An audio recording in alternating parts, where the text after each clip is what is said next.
చంద్రబాబు నాయుడు గారిని.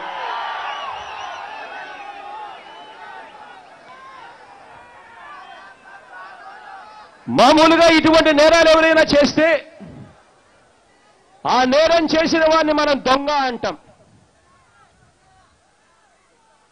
మామూలుగా ఇటువంటి నేరం ఎవరైనా చేస్తే మీకు తెలియకుండా మీ బ్యాంకు ఖాతా చంద్రబాబు నాయుడు దగ్గర ఉంది అని అంటే ఆ మనిషిని మనం మామూలుగా దొంగ అంటాం. కానీ మన కర్మ ఏమిటి అని అంటే ఈరోజు ఈ మనిషిని ముఖ్యమంత్రి అంటా ఉన్నాం, ఈయన కొడుకును ఐటీ మంత్రి అని అంటా ఉన్నాం.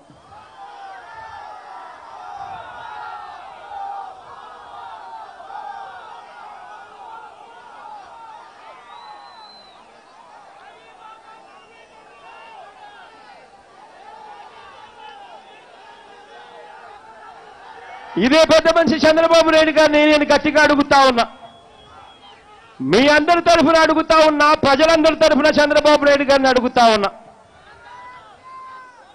ఈ బదలాయించకూడని డేటా ఎందుకు చంద్రబాబు నాయుడు గారు బదలాయించావు, ఈ ప్రైవేట్ కంపెనీలకు ఎందుకు ఇచ్చావు అని అడుగుతా ఉన్నా మీ అందరి తరఫున. ఇదే చంద్రబాబు నాయుడు గారిని మీ అందరి తరఫున అడుగుతా ఉన్నా, బ్లూ ఫ్రాగ్ అంట కంపెనీ పేరు, ఇంకొక కంపెనీ పేరు ఐటీ గ్రిడ్స్ ఇండియా అనే కంపెనీ అంట. ఈ రెండు ప్రైవేట్ కంపెనీలే. ఈ రెండు ప్రైవేట్ కంపెనీలు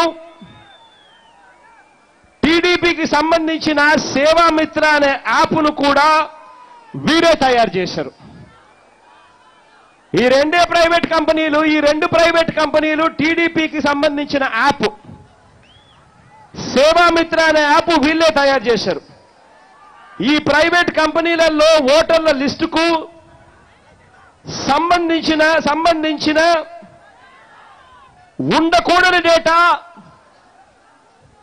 వీళ్ళ దగ్గర ఎందుకుంది అని అడుగుతా ఉన్నాను నేను చంద్రబాబు నాయుడు గారిని మీ అందరి తరఫున.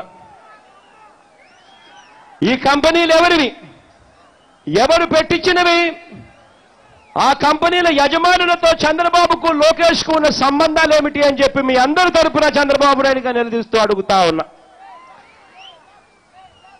ఎందుకు మీరు 100 సార్లు బాబును చంద్రబాబు నాయుడు గారిని లోకేష్ను ఎందుకు కలిశారని అడుగుతా ఉన్నా. చంద్రబాబుతోనూ లోకేష్తోనూ ఈ రెండు కంపెనీల యాజమాన్యాలు దిగిన ఫోటోలు ఏం సంకేతాలు ఇస్తా ఉన్నాయని అడుగుతా ఉన్నా. ఎందుకు వీరితో చంద్రబాబు కుటుంబానికి అంత సాన్నిహిత్యం ఉంది అని అడుగుతా ఉన్నా. ఏపీ పౌరుల భద్రత, ఉండకూడని డేటా ఈ కంపెనీలకు ఏం సంబంధం ఉంది అని అడుగుతా ఉన్నాను చంద్రబాబు నాయుడు గారిని ప్రజలందరి తరఫున. వారికి ఈ డేటాను ఈ ప్రైవేట్ కంపెనీలకు ఎవరిచ్చారు, ఎందుకు బదలాయించారు అని అడుగుతా ఉన్నా. తమ దగ్గర ఉండడానికి చట్టం ఒప్పుకోని డేటా ఈ కంపెనీల దగ్గర ఎందుకు ఉంది అని అడుగుతా ఉన్నాను ఇదే పెద్ద మనిషి చంద్రబాబు నాయుడు గారిని. ఈ డేటాను దొంగతనం చేయడం నేరం కాదా? ఈ నేరం చేసిన కంపెనీలకు చేయించిన చంద్రబాబు నాయుడు గారికి ఇద్దరికీ కూడా శిక్ష పడాల్సిన పని లేదా అని చెప్పి నేను అడుగుతా ఉన్నాను మీ అందరి తరఫున.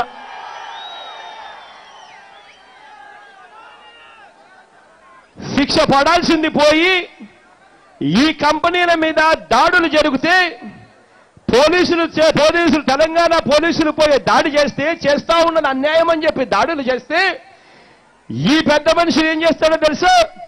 ఆ కంపెనీలో పనిచేస్తా ఉన్న వాళ్ళు ఆ కంపెనీలో పనిచేస్తా ఉన్న యాజమాన్యాలు చంద్రబాబు నాయుడు గారికి వాట్సాప్ చేస్తారట.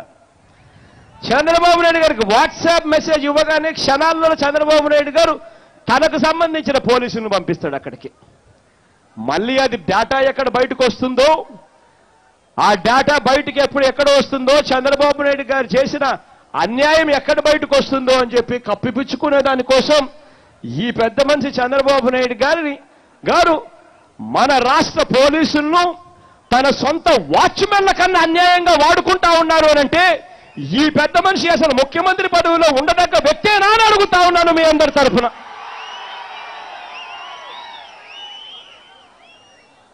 పోలీసులకు గౌరవం ఇవ్వాల్సిన ఈ వ్యక్తి పోలీసులను నిజంగా రౌడీ మూకల కింద వాడుకునే కార్యక్రమం చేస్తా ఉన్నాడు అనంటే అసలు ఈ మనిషి ముఖ్యమంత్రి పదవిలో ఒక్క క్షణం కూడా కూర్చునే దానికి కూడా అర్హుడు కాదని చెప్పి నేను చెప్తా ఉన్నా.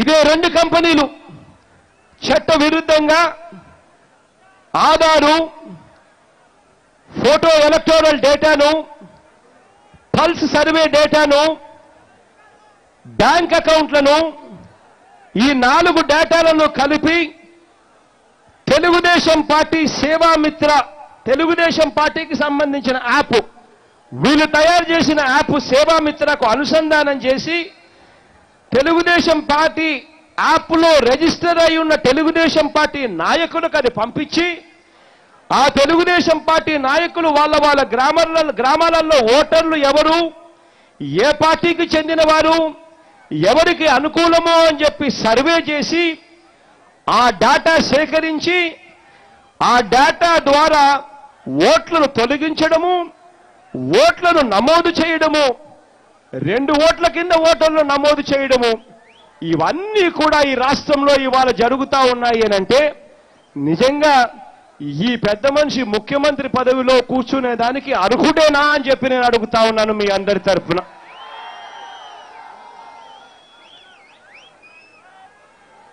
ఈ పెద్ద మనిషి ఏమంటాడు?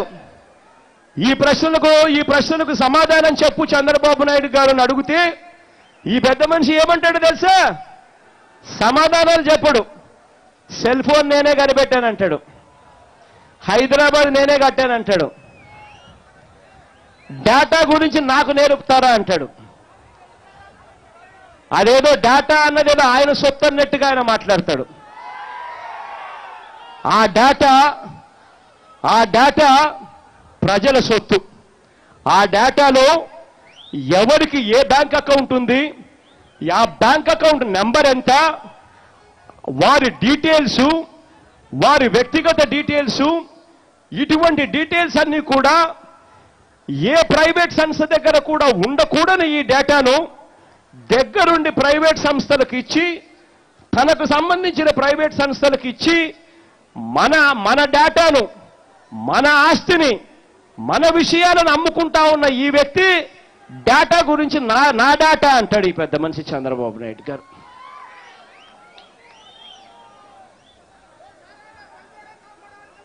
ఇదే పెద్ద మనిషి చంద్రబాబు నాయుడు గారు దొంగతనం తానే చేస్తాడు.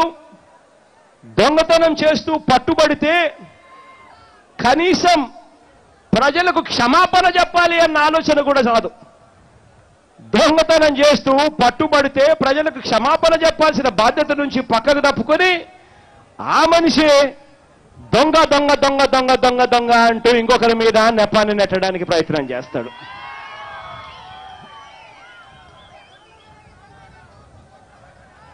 అసలైన ఓట్లను చేర్చండి, దొంగ ఓట్లను తొలగించండి అని మనవారు అడిగితే ఢిల్లీ నుంచి స్టేట్కి సంబంధించిన CEO దాకా మనం అడిగితే అసలైన ఓట్లను చేర్చండి, దొంగ ఓట్లను తొలగించండి అని చెప్పి మన వాళ్ళు అడిగితే